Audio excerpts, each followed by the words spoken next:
What if the person draining your PC is not an enemy? What if it is someone you are supposed to call family? That is what makes toxic family so difficult. You are not just dealing with disrespect.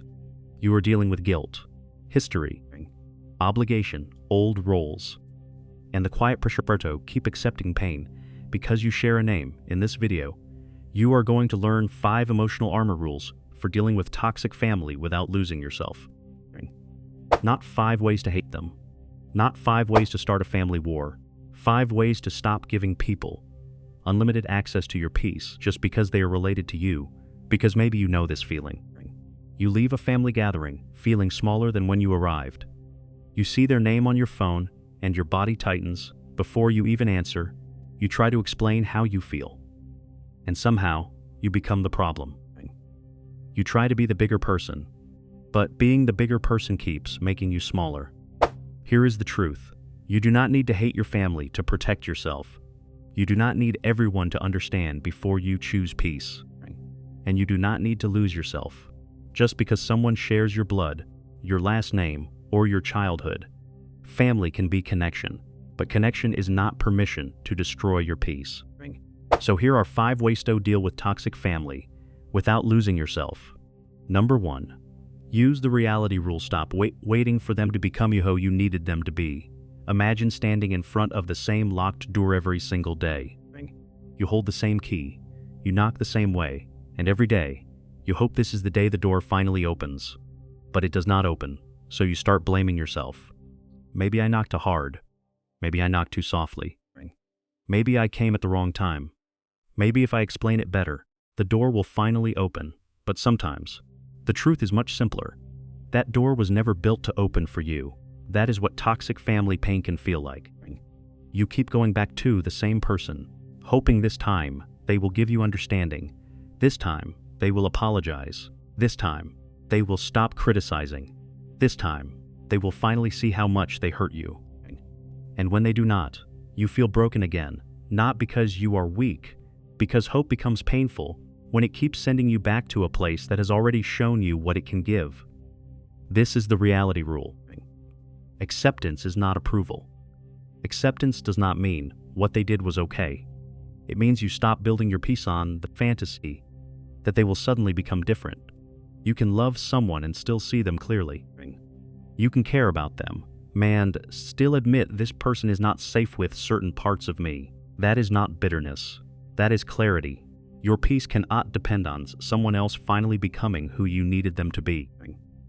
Because if your peace depends on their growth, then they still control your emotional life.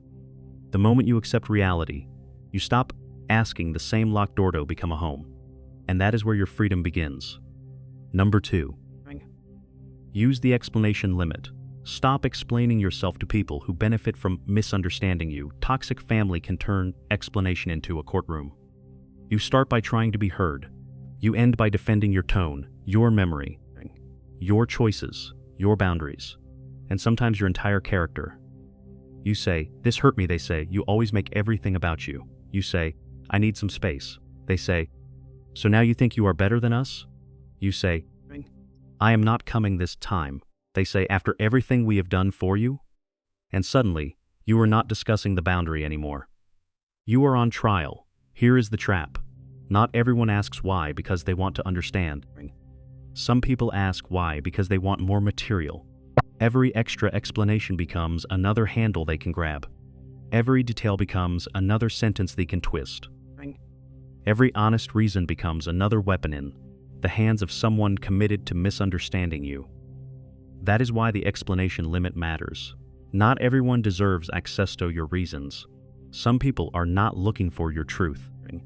They are looking for a weak spot in your truth, a guilt button they can press, a phrase they can turn against you, a reason they can debate until you feel too exhausted to keep choosing yourself. So say less, not because you are rude, because your PC is not a group project. You do not have to turn every boundary into a full presentation. You can say, "I am not available for that." You can say, "That does not work for me." You can say, "I am not discussing this right now," and then stop. No paragraph, no begging them to agree, no emotional proof that you are allowed to protect yourself. The right people may not understand immediately. but they will respect the line. The controlling people will keep demanding your reasons because reasons give them something to attack. Remember this, you are not on trial. You do not need a perfect argument to have a boundary. Number 3. Use the garden fence rule. Build boundaries, not walls. A lot of people hear the word boundary and think it means rejection. They think it means cutting everyone off, being cold, or punishing people. But a real boundary is not a wall built from anger. It is a fence around your peace. A fence does not hate people. It simply protects what is growing inside. If someone wants to be close to you, they have to respect the garden. They cannot keep stepping on your flowers and then accuse you of being selfish for putting up a fence. With toxic family, the first boundary often feels illegal. Not because it is wrong, because you were trained to be available without limits. You were trained to answer every call, attend every event, absorb every mood, forgive every insult, keep the peace be losing your own. So when you finally say no, some people will react. They may call you selfish. They may say you changed. They may remind you of everything they sacrificed. They may act like your boundary's the injury, and their behavior had nothing to do with it. Do not be surprised. People who benefited from your lack of limits will often feel attacked by your self-respect. That does not mean your boundary is wrong. Sometimes it means your boundary is working. A boundary can look simple. Leaving the room when the conversation becomes disrespectful. Not answering a midnight call that always becomes family chaos. Refusing to discuss your life with someone who only uses your honesty as ammunition. Choosing not to attend every gathering that takes 3 days to emotionally recover from. The boundary is not the announcement. The boundary is the follow-through. And every time you follow through, you teach your nervous system a new truth. I am allowed to protect myself. Number 4. Use the emotional bag test. Stop carrying emotional weight that was never yours. In toxic families, the person with the biggest heart often becomes the emotional trash can. Someone starts an argument and you end up apologizing. Someone makes a bad decision and you feel responsible for fixing the damage. Someone brings chaos into the room and somehow you are expected to manage everyone's feelings. They hand you the heavy bag, then act offended when you put it down. Before you react, ask yourself 3 questions. Is this mine? Did I create it? Is it mine to carry? If the answer is no, put the bag down. That does not mean you do not care. It means you are no longer confusing love with emotional labor. Not every fire needs your water. Not every storm needs your umbrella. Not every family emergency is actually your assignment. Some people are used to starting fires, then looking for the most caring person to burn themselves putting it out. But emotional armor means you can care without volunteering to be consumed. You can listen without becoming the fixer. You can love them without carrying the consequences of choices they refuse to change. This is especially important when family uses guilt as a leash. They say you are the only one who understands. You are the only one who can calm them down. You know how they are, just do it for the family. But sometimes, for the family really means so. Everyone else can avoid responsibility, and that is not love. That is emotional outsourcing. Your peace is not selfish.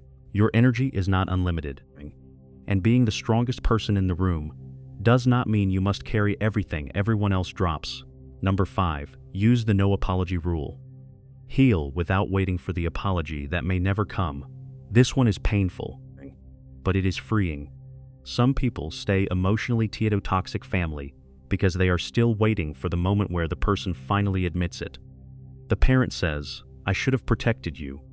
The sibling says, "I should not have treated you that way." The relative says, "I see what I did now, and maybe one day that apology will come, but your healing cannot be held hostage by someone else's awareness." You do not need the person who wounded you to become the person who heals you. Healing does not mean what happened was okay.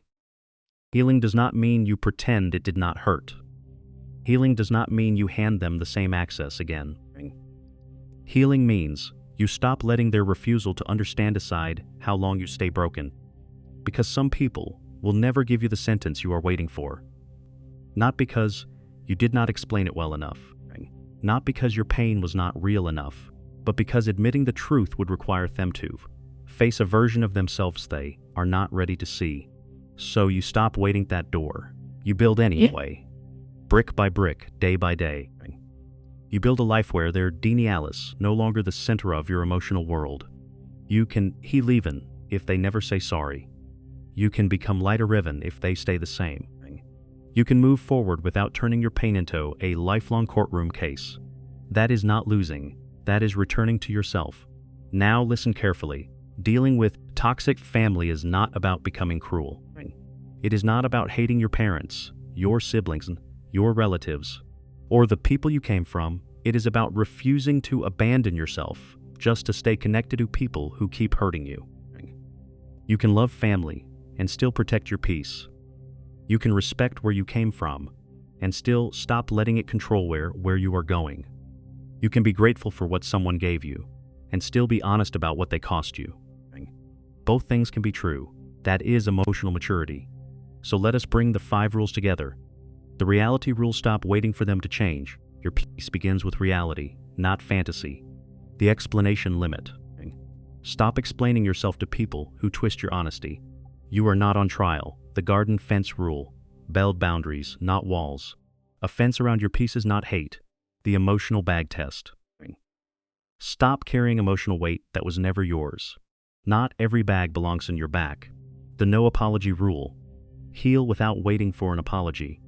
You are allowed to get free even if they never understand what they did. If your body tightens when their name appears on your phone, that matters. If you leave family gatherings feeling smaller than when you arrived, that matters. If you've spent years being called too sensitive for reacting to real pain, that matters. Wanting basic respect is not asking for too much. Wanting peace in your own life is not betrayal. Choosing yourself does not mean you stopped loving them. Sometimes it means you finally stop leaving yourself behind. Comment one phrase: I choose peace. Write it if you are done carrying what was never yours. Explaining what should not need a courtroom and waiting for permission to protect yourself. And remember, family can be part of your story, but it does not get to be the reason you lose yourself.